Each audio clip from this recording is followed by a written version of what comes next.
ఏ దీవెనలతోనైతే మీ ఇందిరమ్మ రాజ్యం వచ్చిందో, ఏ ప్రేమ అభిమానాలతో అయితే మీరు కోరుకున్న మార్పు తీసుకొచ్చి మీ మనసుల్లో ఉన్న ఇందిరమ్మ రాజ్యాన్ని తెచ్చుకున్న తర్వాత గత ప్రభుత్వంలో ఏవైతే అరాచకాలు, అక్రమాలు, దోపిడీలు, కొల్లగొట్టిన ఆస్తులు, భూదందాలు, ధరణి అనే కార్యక్రమం చాటున ఏవైతే పేదవాళ్ల భూములు కొల్లగొట్టారో, ఏదైతే కాళేశ్వరం ప్రాజెక్టు ద్వారా నీళ్లు ఇస్తున్నామని ఒక మసిబూసి మారేడుకాయను చూపించి ఆ నీళ్ళిచ్చే వంకతో ఏదైతే కాళేశ్వరం ప్రాజెక్టులో జరిగిన అవినీతిని, ఇరిగేషన్ శాఖలో జరిగిన అవినీతిని, అదే రకంగా విద్యుత్ శాఖలో కొనుగోళ్లలో, విద్యుత్ ప్రాజెక్టులో జరిగిన అవినీతిని, రాష్ట్రం యొక్క ఆర్థిక పరిస్థితుల మీద శ్వేతపత్రాలని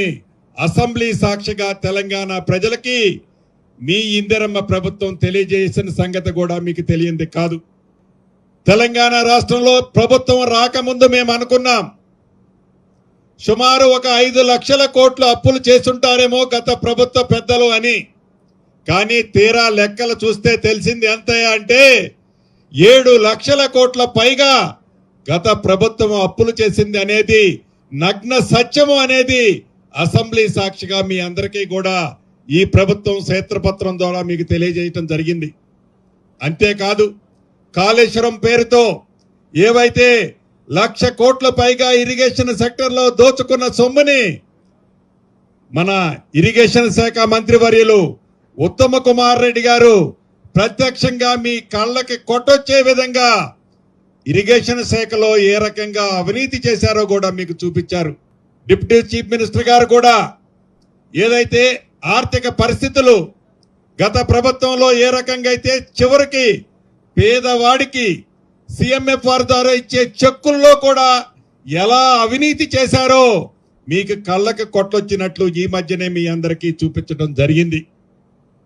ఇలా చెప్పుకుంటా పోతే గత గడిచిన ప్రభుత్వంలో 10 సంవత్సరాలలో ఏ మాయ మాటలు చెప్పి నీళ్లు, నిధులు, నియామకాల పేరుతో ఆనాడు ప్రభుత్వం అధికారంలోకి వచ్చిన తర్వాత ఆ 3 అంశాలను విస్మరించి దోపిడీనే ఏజెండాగా పెట్టుకొని తెలంగాణ ప్రజలను మభ్యపెడుతూ తెలంగాణ సొత్తుని కొల్లగొడుతూ మళ్ళీ 3వ అధికారంలోకి రావాలని వారి కలల్ని తెలంగాణ ప్రజలు కలల్లాగానే మిగిల్చడమే కాదు వారి మనసులో ఉన్న ఇందిరమ్మ రాజ్యాన్ని తెచ్చుకున్నారు. ప్రభుత్వం వచ్చిన కొద్ది రోజుల్లోనే అంటే ప్రమాణ స్వీకారం జరిగిన సందర్భంగా గవర్నర్ గారు వారి ప్రసంగంలో అసెంబ్లీ సాక్షిగా దాని మీద డిబేట్ జరిగితే మొదటి రోజు నుంచి వారి పదవి పోయింది అని కాంగ్రెస్ పార్టీ మీద ఉండే నాయకుల మీద, కాంగ్రెస్ ని అభిమానించే ప్రజలని ఏ రకంగా వారు దూషించారో అసెంబ్లీ సాక్షిగా మీరు చూశారు. అంటే గడిచిన 10 సంవత్సరాలలో వారు దోచుకున్న దాన్ని గౌరవ ముఖ్యమంత్రి రేవంత్ రెడ్డి గారి నాయకత్వంలోని కేబినెట్ మంత్రులం, ఎమ్మెల్యేలం మేమందరం అనేక పర్యాయాలు అనేక వేదికల మీద దాన్ని ప్రత్యక్షంగా చూపించాం. ఏ సంఘటనలో ఎలా దోచుకున్నారు, ఏ వ్యవహారంలో ఎలా దోచుకున్నారు, ఎలా దాచుకున్నారు అనేది ఆధారాలతో చాలా మేము చూపించాం. అంతేకాదు మీ ప్రభుత్వం ఇందిరమ్మ ప్రభుత్వం చిత్తశుద్ధితో ప్రతి దాన్ని మీ ముందే ఉంచాలి అని ఏదైతే 2 కమిషన్లను మొన్న వేశాం, అది ఒకటి కాళేశ్వరం మీద జ్యుడిషియరీ కమిషన్ ని రిటైర్డ్ జడ్జి గారి చేత, అదే రకంగా విద్యుత్ శాఖ మీద మరొక కమిషన్ కూడా వేయటం జరిగింది. కమిషన్ నామమాత్రంగా వేయటమే కాదు, తప్పకుండా తప్పు చేసిన ప్రతి వారిని, దోచుకున్న ప్రతి వారిని ప్రతి పైసాతో సహా ఈ రాష్ట్ర ప్రభుత్వం కక్కించి పేదవాడికి ఇవ్వాలన్నదే ఈ ప్రభుత్వం యొక్క లక్ష్యం, ఈ ప్రభుత్వం యొక్క ఆలోచన.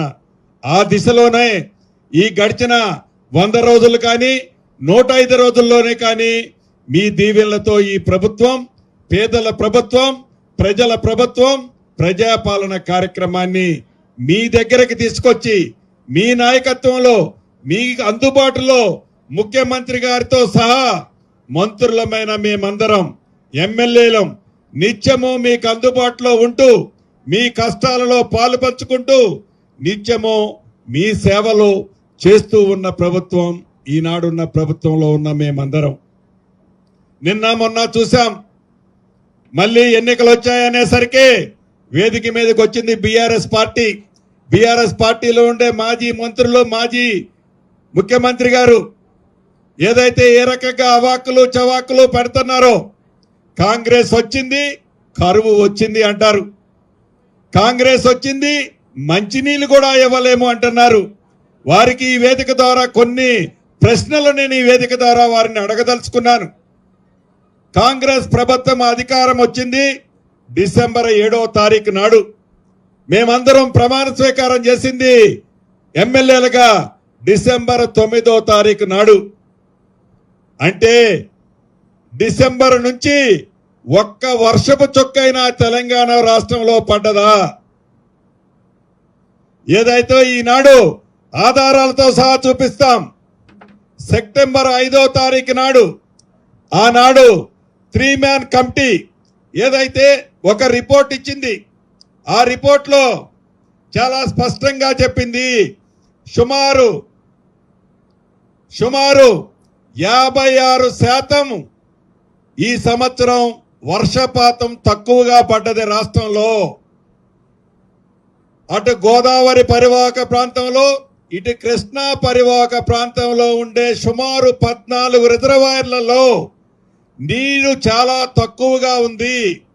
నీటికి తాగునీరుకే పెద్ద సమస్య వచ్చే పరిస్థితి ఉంది. నీటిని జాగ్రత్తగా వాడుకోవాల్సి ఉంది అని ఈరోజు నేను చెప్పటం కాదు, వాళ్ళకి తొత్తైన నమస్తే తెలంగాణ పేపర్లో, నమస్తే తెలంగాణ పేపర్ వారి తొత్తు పేపర్ అయిన ఈ తొత్తు పేపర్లోనే అక్టోబర్ నెలలోనే హెడ్లైన్ బ్యానర్ ఐటమ్ కింద రాసిన విషయాన్ని వాళ్ళు మర్చిపోతున్నారా? అది వారి ప్రభుత్వంలో ఉన్న టైంలో రాసిన ఆర్టికల్ ఇది. ఆనాడు ఏదైతే మీరు ప్రభుత్వంలో ఉన్నప్పుడు మీ 3 మ్యాన్ కమిటీ కానీ, అదే రకంగా కేఆర్ఎంబి కమిటీ కానీ చాలా డీటెయిల్గా రిపోర్ట్లు ఇచ్చింది. ఆ రిపోర్ట్లలో ఈ సంవత్సరం నీటి ఎద్దడి ఉంది. 7వ తారీఖు నాడు, 6వ తారీఖు నాడు, 9వ తారీఖు నాడు అక్టోబర్ నెలలో 3 రిపోర్ట్లు ఇచ్చారు. చాలా స్పష్టంగా నీటి లభ్యత మీద చాలా డీటెయిల్గా ఇచ్చారు. తాగునీరు సమస్య ఉంది, సాగునీరుకి ఇబ్బంది కష్టంగా ఉంది. ఈ పరిస్థితుల్లో ఉన్న నీటిని జాగ్రత్తగా వాడవలసిన అవసరం ఉంది అని మీరు అధికారంలో ఉన్ననాడు మీ అధికారులే లెటర్లో రాశారు. దీనికి కాంగ్రెస్ పార్టీకి ఈ కరువుకి ఏ రకంగా రంకు అంటగడుతున్నారు అని ఈ వేదిక ద్వారా ఆ మాజీ మంత్రులని, ముఖ్యమంత్రిని ప్రశ్నిస్తున్నాను. మీరు అధికారంలో ఉండి, అధికారంలో ఉన్నప్పుడు మీరు ఎలగబెట్టిన గొప్పతనాలని మూలిగే నక్క మీద తాటికాయ పడ్డట్టు వీటికి జోడు అదనంగా కాళేశ్వరం ప్రాజెక్టులో ఉన్న నీళ్లు ఆ బ్యారేజీలు డ్యామేజ్ అవటం వల్ల వీటికి జోడు గోదావరి బేసిన్కి సంబంధించిన నీళ్లు కూడా మొత్తం కిందికి వదిలేశారు మీరు. అంటే మీ ప్రభుత్వంలోనే మీరు చేసిన నిర్వాహక వల్లనే తాగునీటికే సమస్య ఉన్నది అనేది ఆనాడు అధికారులు గమనించారు అనేది మీరు ఎలా విస్మరించి కొత్తగా వచ్చిన ఈ కాంగ్రెస్ ప్రభుత్వం మీద, ప్రజల్లో దీవించిన ఈ ఇందిరమ్మ రాజ్యం మీద మీరు ఎలా ప్రశ్నిస్తున్నారు అని ఈనాడు ప్రశ్నిస్తున్న మాజీ మంత్రులందరినీ ఈ వేదిక ద్వారా నేను ప్రశ్నిస్తున్నాను. అంతేకాదు, ట్యాపులు తిప్పటం అంటున్నాడు ఒక మంత్రి గారు, గత మాజీ ఇరిగేషన్ శాఖ మంత్రి వర్యులు. వారిని ఈ వేదిక ద్వారా ఒకటే అడుగుతున్నాను. సుమారు 45,000 కోట్లు ఖర్చు పెట్టి మిషన్ భగీరథ అనే పెద్ద అద్భుతమైన కార్యక్రమాన్ని చేశామని అనేక గొప్పలు చెప్పుకున్నారయ్యా. మరి మీరు 45,000 కోట్లు మీ ప్రభుత్వంలో ఖర్చు పెడితే మీరు దూరదృష్టి ఈ 45,000 కోట్లు ఖర్చు పెట్టేనాడు మీకు ఉండి ఉంటే ఇప్పుడు ఇంకా మార్చిలోనే ఉన్నాం మనం. ఏప్రిల్ వచ్చి 2 రోజులైంది. ఏప్రిల్ 2వ తారీఖుకే నీటి ఎద్దడి ఎలా ఉంటే మీరు 45,000 కోట్లు ఖర్చు పెట్టి చేసినమనుకుంటున్న మిషన్ భగీరథ ఏ రకంగా తెలంగాణ ప్రజలకి ఉపయోగపడుతుందో ఒక్కసారి మీరు ఆత్మ పరిశీలన చేసుకోవాలి. ఆ ప్రాజెక్టు కాంగ్రెస్ ప్రభుత్వం కట్టలా. మేము కట్టిన దాన్ని కట్టామని చెప్పాం. కట్టన ప్రాజెక్టుని ఏ రోజు కూడా మేము కట్టామని మీలాగా ఎచ్చులు చెప్పుకోలే, మీలాగా ఎచ్చులు మాట్లాడలే. చేసిన పనిని చేసినట్లు చెప్పుకుంది కాంగ్రెస్ ప్రభుత్వం. ఇప్పుడు కూడా చేసిన దాన్నే చెప్పుకుంటున్నాం.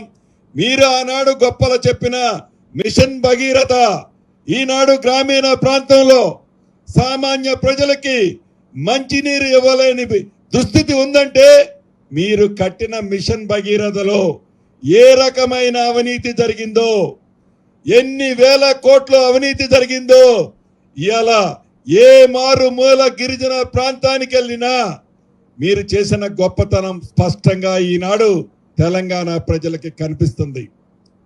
మీరు చేసిన దరిద్రాన్ని, మీరు కూడగట్టిన దరిద్రాన్ని ఈనాడు కాంగ్రెస్ ప్రభుత్వం మీద, మా నాయకుడు రేవంత్ రెడ్డి గారి మీద మీరు ఏవైతే మాట్లాడుతున్నారో ఒక్కసారి మీరు ఆత్మ పరిశీలన చేసుకోవాలి.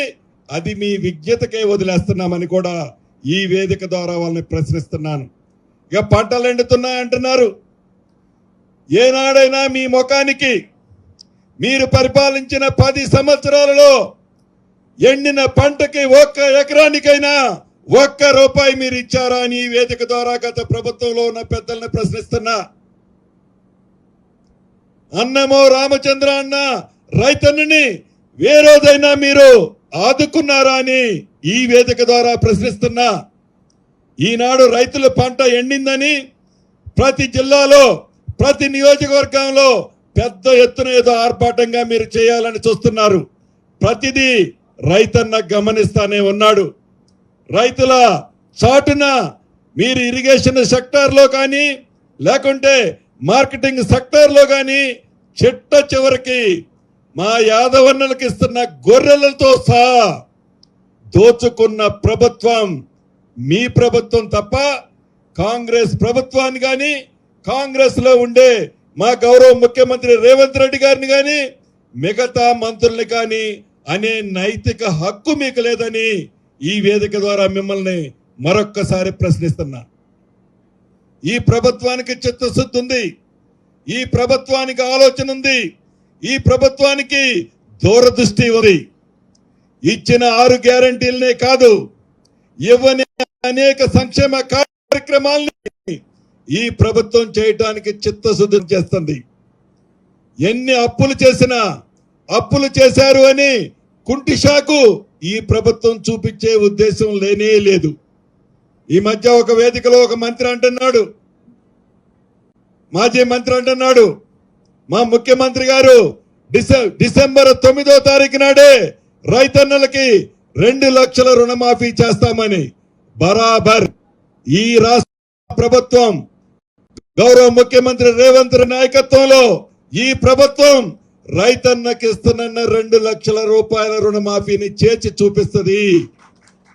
అంతేకాదు ఇచ్చిన రైతన్నలతో పాటుగా 6 గ్యారంటీలని ప్రతి ఒక్క అంశాన్ని, ఏదైతే ఇండ్ల స్కీమ్, ఇందిరమ్మ ఇండ్ల స్కీమ్ ఉందో ప్రతి సంవత్సరం, ఈ సంవత్సరం 4,50,000 ఇళ్ళు ఇస్తున్నాం. ప్రతి సంవత్సరం మళ్ళా ఎలక్షన్ వచ్చే టైం వచ్చేసరికి ఏ గ్రామానికి వెళ్ళినా రచ్చబండ దగ్గర మీటింగ్ పెట్టి ఇందిరమ్మ ఇళ్ళు కావాల్సిన వాళ్ళు ఎవరైనా ఉన్నారా చేతులు ఎత్తండి అని అడిగితే ఏ ఒక్కళ్ళు కూడా మాకు అవసరం లేదు, మా అందరికి వచ్చినాయి అని చెప్పే విధంగానే ప్రజలు ఉండే విధంగా, ప్రజలు కోరుకునే విధంగా, ప్రజలు మెచ్చుకునే విధంగా ఇందిరమ్మ లాంటి ఇళ్ల లాంటి స్కీమును కూడా ఈ ప్రభుత్వం చిత్తశుద్ధితో ఇవ్వటానికి సిద్ధంగా ఉన్నదనేది గత ప్రభుత్వంలో ఉండే పెద్దలు గమనించాలి. అంతేకాదు అనేక వాక్కులు చవాక్కులు, కరప్షన్ కి కింగులైన వాళ్ళు కరప్షన్ కి మారు పేరైన గత పెద్దలు కరప్షన్ ఎలా చేయాలనో తెలంగాణ ప్రజలకు నేర్పిన గతంలో ఉన్న మాజీ మంత్రులు మాజీ ముఖ్యమంత్రులు ఒక ఏళ్ళు ఈనాడు కాంగ్రెస్ పార్టీలోకి వెళ్ళి చూపిస్తున్నారు. 100 రోజులు పూర్తయింది మా ప్రభుత్వం వచ్చి. ఒక ఏళ్ళు 100 రోజుల్లో మాకెళ్ళి చూపిస్తే 4 ఏళ్ళు 10 సంవత్సరాలు మీరు ఏం చేశారో మీరే అర్థం చేసుకోండి. కరప్షన్ కి కింగులు మీరు, కాంగ్రెస్ పార్టీలో ఉండే నాయకులు కాదు. అలాంటి ఆలోచన లేదు. ప్రజల పక్షాన పోరాటం చేసే నాయకులు, ప్రజల పక్షాన నిలబడే నాయకులు, ప్రజలకి మద్దతుగా ఉండే ప్రభుత్వం ఇందిరమ్మ ప్రభుత్వం అని గమనించాలని తెలుపుతూ, విమర్శ చేయటానికి ముందు 200 మంది చనిపోయినట్టు ఒక బోగస్ సంఖ్యను చూపిస్తున్నారు. మీరు చూపించమని మా రేవంత్ రెడ్డి గారు సవాల్ ఇసిరారు. 24 గంటలైంది, కనీసం ఆ విషయాన్ని స్పందించట్లేదంటే మీ యొక్క గ్లోబల్ ప్రచారం, మీ అబద్ధాలు, మీ మాయమాటలు మళ్ళీ తెలంగాణ ప్రజలని మభ్యపెట్టి పార్లమెంటు ఎన్నికల్లో లబ్ధి పొందాలి అని మీ ఆలోచన ఏదైతే ఉందో, తెలంగాణ ప్రజలు అసెంబ్లీ ఎన్నికల్లో కర్రు కాల్చి ఒకసారి ఓతబెట్టారు. మళ్ళీ ఈ పార్లమెంటు ఎన్నికల్లో 2 కర్లు కాల్చి ఓత పెట్టడానికి సిద్ధంగా ఉన్నారని తెలుపుతూ, మాట్లాడటానికి ముందు, మాటకి ముందు వెనక ఒక్కసారి ఆలోచించండి. ఫోన్ ట్యాపింగ్, ఈ ఫోన్ ట్యాపింగ్ మీద ఈనాడు ముఖ్యమంత్రి రేవంత్ రెడ్డి గారు చెప్పారు. ఈనాడు యావత్ తెలంగాణ ప్రజలు దాన్ని ప్రతి అంశాన్ని గమనిస్తున్నారు. ఈ వేదిక మీద ఉన్న మా అందరి ఫోన్లు ఆనాడు ట్యాపింగ్ చేశారు. మా అందరి ఫోన్లే కాదు, నా దగ్గర పనిచేసే డ్రైవర్ల కింద ఉండే వాళ్ళ నెంబర్లు కూడా ట్యాప్ చేశారు. మాదే కాదు, ప్రజలందరూ సీక్రెట్ అనుకునే ప్రతి దాన్ని దోచుకున్నారు. మీరు దోచుకొని దాంట్లో ఆర్థిక లబ్ధి ఎలా పొందాలనో, రాజకీయ లబ్ధి ఎలా పొందాలనో మీరు చేశారు. కాంగ్రెస్ ప్రభుత్వం అంటే అలా కాదు, ఇందిరమ్మ రాజ్యం అంటే అలా కాదు. మాట్లాడటానికి ముందు, కరువుకి కాంగ్రెస్ కి అంటగట్టడానికి ముందు మీరు 10 సంవత్సరాలలో ఎలగబెట్టింది ఏంటో ఒక్కసారి ఆత్మ పరిశీలన చేసుకోవాలని తెలుపుతూ, ఈ సభ ఏదైతే ఉందో తెలంగాణ జనజాతర 6వ తారీఖు 4 గంటలకు జరిగే ఈ సభ యావత్ తెలంగాణ ప్రజలు, కాంగ్రెస్ ని దీవించిన వాళ్ళు, దీవించాలి అనుకునే వాళ్ళు లక్షలాది మందిగా వచ్చి ఈ సభను జయప్రదం చేయాలని ఈ వేదిక ద్వారా కోరుకుంటూ సెలవు తీసుకుంటున్నాను. Thank you very much.